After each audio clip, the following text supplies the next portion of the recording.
adayı olduğu zaman Samsun gibi güzel ve güzide bir şehrimizin metruk bir alanıydı bu bölge, iyi biliyorum. Ben acizane aynı zamanda Fahri Samsunluyum. Samsun'un da damadıyım. Yani Samsun'u bilirim. Bugün gerek şehirleşmesiyle, gerek bu tür kültürel etkinliğiyle gözlerimi kamaştıran bir Canik'le yüzleştiğimde içtenlikle Sayın Başkanıma, kadim dostuma şükranlarımı arz etmek istiyorum. Aynı zamanda kendisini bir Samsunlu olarak addeden birisi olarak. Sayın Başkanım, çok kıymetli katılımcılar, sevgili öğrenciler, değerli basın mensupları, hepinizi saygıyla selamlıyorum.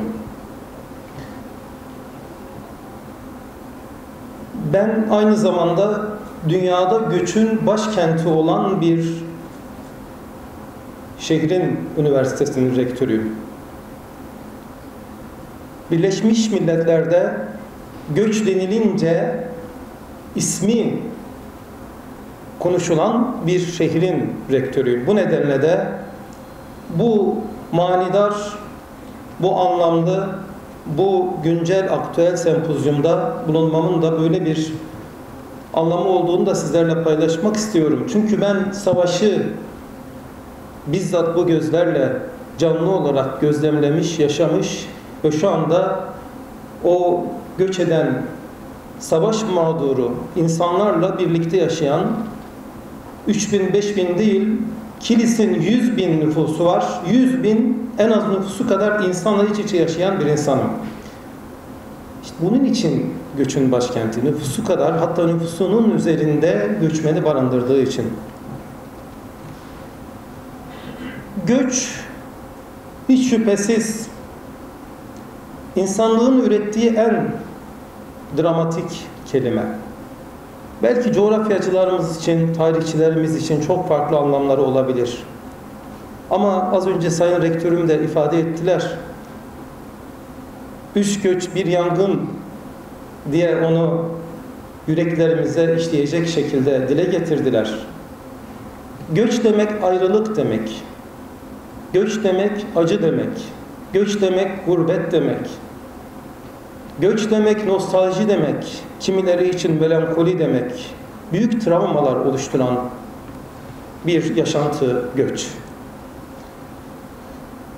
Değerli dostlar, ben evimin balkonundan 5 kilometre ötede Azez ilçesi var Suriye'nin. Hemen karşımda düz bir ova. 2011 yılından beri savaşı bizzat canlı olarak basın mensuplarından daha yakından neredeyse görebilmiş birisiyim. İnsanların evimin karşı tarafı benim açık alan, o arazilerden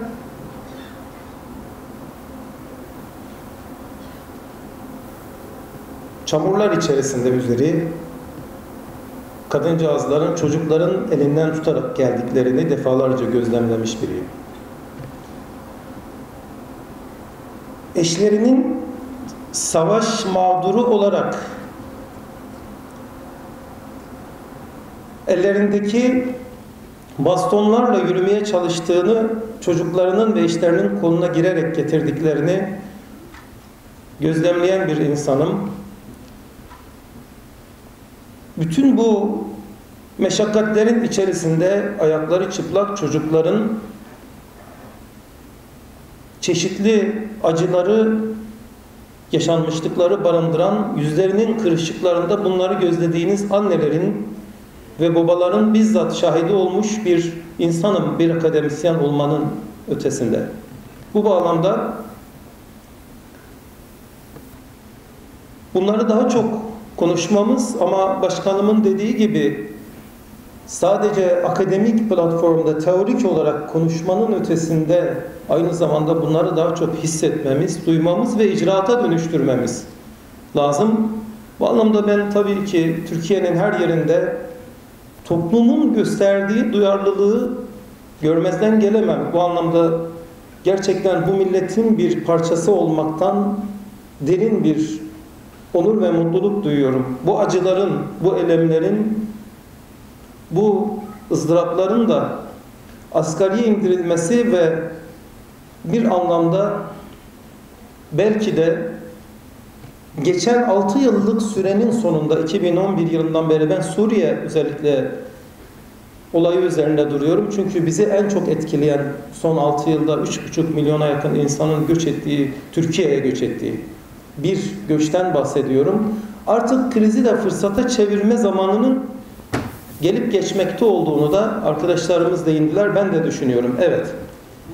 Biz bu insanların burada bulunmalarını çeşitli şekillerde avantaja dönüştürebiliriz. Bunun için çalışmaları her birimiz kendi bünyemizde, üniversiteler, belediyelerimiz yapıyor ve yapmaya devam etmeliyiz diye düşünüyorum. Bir açılış konuşması vesilesiyle bana söz verildi. Bu bağlamda daha fazla sizi yormamak için sözlerimi burada tamamlamak ve bu organizasyonu gerçekleştiren başta sevgili dostum başkanımız Osman Genç Beyefendi'ye, yine sevgili dostum Osman Köse Beyefendi'ye ve diğer emeği geçen herkese öncelikle böylesine anlamlı bir dönemde böylesine anlamlı bir sempozyum gerçekleştirdikleri için teşekkürlerimi iletiyorum. Ve hasreten hiç şüphesiz ki burayı güzelleştiren gerek akademisyen dostlarımız gerek diğer katılımcılarımıza da derin şükranlarımı arz ederken hepinize saygılarımı sunuyor. Bereketli bir sempozyum olmasını Yüce Allah'tan niyaz ediyorum. Allah'a emanet.